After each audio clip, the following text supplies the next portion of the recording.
Halo, jumpa lagi dengan saya Asafio di Asafio Channel. Bagaimana kabar kalian? Saya harapkan kalian tetap sehat dan tetap antusias untuk belajar IPS. Pada kesempatan kali ini saya ingin menjelaskan tentang kerajaan Islam lain di Jawa, yaitu Kerajaan Banten. Tapi sebelum lanjut, please subscribe, like, dan komen channel saya supaya saya semakin termotivasi untuk membuat video-video selanjutnya. Kita lihat yang pertama adalah Kerajaan Banten. Kerajaan Banten atau wilayah Banten ini lokasinya ada di barat Jawa. Kalau dulu sih masuk kawasan Jawa Barat, tapi sekarang sudah berdiri sendiri menjadi Provinsi Jawa Barat. Pada waktu dulu, wilayah Banten ini berada di bawah kekuasaan Kerajaan Pajajaran. Wilayah Banten ini memiliki lokasi yang sangat strategis untuk menghubungkan Kerajaan Pajajaran dengan Portugis. Pada saat itu Kerajaan Pajajaran melihat bahwa pengaruh Islam itu sudah sangat kuat sekali dari arah timur, yang itu tentu saja dipelopori oleh Kerajaan Demak. Akhirnya apa? Dia melakukan kerjasama dengan bangsa asing, yaitu bangsa Portugis. Tentu saja jalur yang menghubungkan antara Portugis dengan pusat pedalaman Pajajaran ini melalui Banten, karena Banten pada saat itu adalah salah satu kota pelabuhan utama dari Pajajaran. Nah, hal ini akhirnya mengakibatkan Banten itu diserang oleh Kerajaan Demak. Sultan Trenggono dari Kerajaan Demak mengirimkan pasukan di bawah pimpinan Fathahillah untuk menyerang Banten. Dan memang pada akhirnya wilayah Banten ini berhasil dikuasai oleh Fathahillah. Sebagai tanda keberhasilan, maka Sultan Trenggono memberikan wilayah Banten kepada anak dari Fathahillah yang bernama Hasanuddin atau Maulana Hasanuddin. Sehingga raja pertama dari Kerajaan Banten adalah Maulana Hasanuddin. Pada masa pemerintahan dari Maulana Hasanuddin ini, maka wilayah kekuasaan Banten diperluas hingga Lampung, karena saat itu Lampung penghasil rempah-rempah dan juga menguasai Selat Sunda. Dengan dikuasainya Lampung, otomatis Banten menjadi penguasa jalur perdagangan utama di Selat Sunda. Jalur perdagangan ini sangat ramai sekali. Karena apa? Para pedagang dari Cina, kemudian India, Turki, kemudian Persia, itu mereka lebih memilih melewati Selat Sunda dibandingkan melalui Selat Malaka yang pada saat itu dikuasai oleh Portugis. Kita tahu kan bahwa baik itu Portugis, Spanyol, Belanda, mereka kan menerapkan sistem monopoli. Sementara para pedagang-pedagang ini kan mereka tidak mau dimonopoli dagangannya seperti itu. Nah, setelah itu Maulana Hasanuddin meninggal, dia digantikan oleh raja berikutnya, yaitu Panembahan Yusuf. Pada masa pemerintahan Panembahan Yusuf ini, peristiwa penting yang terjadi adalah beliau berhasil menguasai Kerajaan Pajajaran. Dengan dikuasainya Kerajaan Pajajaran, maka istilahnya sudah tidak ada lagi kerajaan Hindu yang besar di tanah Jawa atau di Jawa bagian barat. Kemudian dilanjutkan oleh raja berikutnya yang bernama Maulana Muhammad atau juga disebut dengan Kanjeng Ratu Banten. Pada masa pemerintahan Maulana Muhammad ini, terjadi pemberontakan yang dilakukan oleh Pangeran Jepara yang dibantu oleh istrinya yang bernama Ratu Kalinyamat. Kenapa kok terjadi pemberontakan?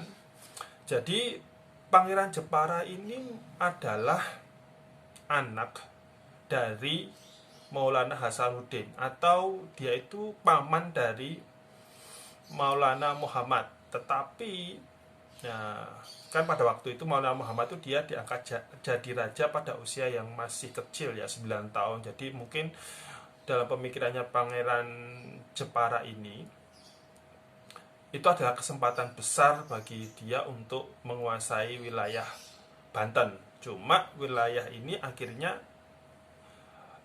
pemberontakan ini akhirnya berhasil digagalkan. Sementara itu, Maulana Muhammad karena dia masih kecil, untuk sementara waktu dia dibantu oleh seorang yang bernama Mangkubumi.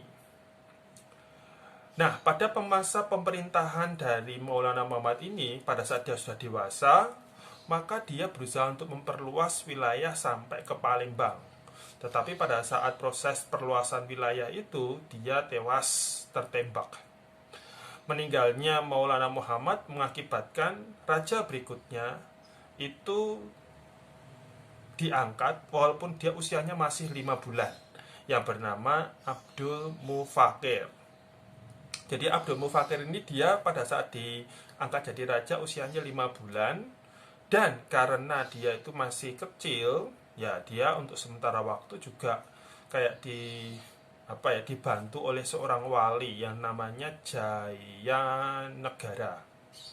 Nah, pada masa pemerintahan Abdul Mufakir inilah para pedagang Belanda, saat itu belum ada VOC, tapi para pedagang Belanda yang dipimpin oleh Cornelis de Houtman itu datang ke kerajaan Banten. Tetapi pada saat itu kita tahu bahwa kedatangan Cornelis de Houtman itu dia sikapnya sombong dan angkuh, mengakibatkan dia akhirnya terusir dari kerajaan Banten. Nah, pada masa pemerintahan selanjutnya itu ada Abu Mali.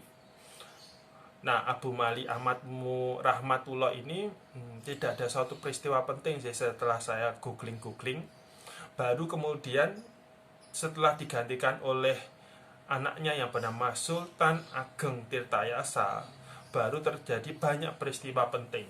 Karena di zaman pemerintahan Sultan Ageng Tirtayasa ini, itu di satu sisi adalah puncak kejayaan kerajaan Banten, tetapi di sisi lain, sesudah Sultan Ageng Tirtayasa ini terjadi kemunduran kerajaan Banten.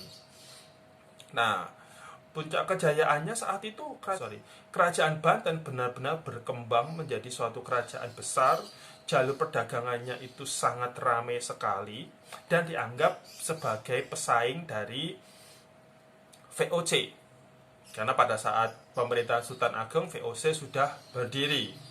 Sultan Ageng sendiri sering melakukan penyerangan-penyerangan ke VOC, mulai dari penyerangan ke perkebunan tebu milik VOC, mengganggu kapal-kapal VOC, seperti itu. Nanti saya akan bahas di subbab yang lain berkaitan dengan perang di Banten melawan VOC.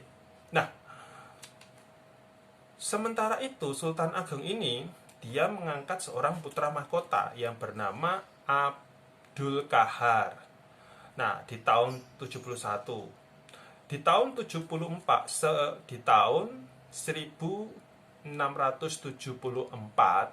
maka Sultan Abdul Kahar ini diminta untuk pergi ke Arab untuk naik haji dengan harapan ya dia ilmu keislamannya semakin baik begitu.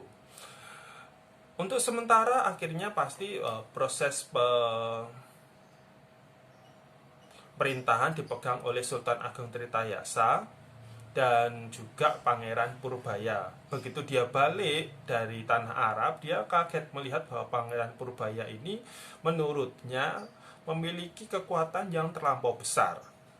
Ya, saya sih mikirnya ada suatu kecemburuan atau mungkin suatu rasa yang kayak khawatir bahwa mungkin posisinya akan digantikan oleh Pangeran Purbaya seperti itu.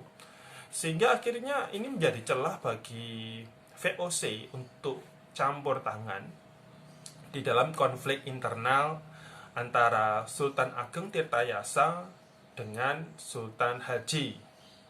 Nah, pada saat terjadi peperangan antara Sultan Ageng Tirtayasa dan juga Sultan Haji inilah Sultan Ageng Tirtayasa mengalami kekalahan. begitu mengalami kekalahan, secara otomatis VOC bisa menguasai wilayah Banten.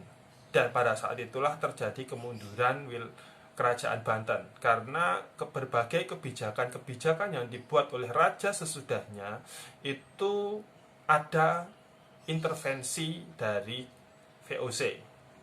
Nah, sampai di sini kalian ada yang mau ditanyakan? Peninggalan-peninggalan pada era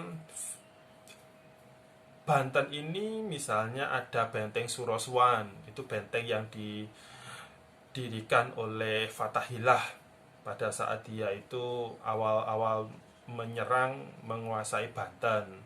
Selain benteng Suroswan juga ada benteng Spelwick, ada lagi Meriam Keamo, kemudian Meriam Kisi Jagur, seperti itu. Dan terutama peninggalan dari kerajaan Banten ini adalah Masjid Agung Banten. Baik, sampai di sini dan silahkan menonton video-video saya yang lain. Sampai jumpa dan terima kasih.